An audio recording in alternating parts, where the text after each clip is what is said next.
जो करते हैं अदब उस्ताद का, जो करते हैं अदब उस्ताद का, पाते हैं उरी पार।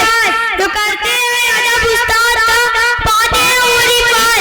जो उनके भी अदब होते हैं वही बर्बाद होते हैं। जनाब सदर, रिश्तों में सबसे मुकद्दर रिश्ता उस्ताद और शागिर्द का है, मगर अफसोस तलबा का हाल ऐसा हो गया कि वो उस्ताद की इज्जत नहीं करते। इसका नतीजा निकल जाएगी कि कामयाबी उनकी मुकद्दर बन जाती है।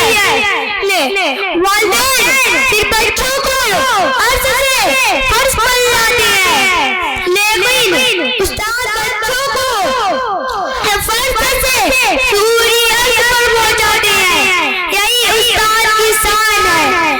बरसते सावन की तरह प्यासी जमीनों पर, बरसते सावन की तरह प्यासी जमीनों पर, उसी के फैल से उजड़े जवान आबाद होते हैं। अस्सलाम वालेकुम।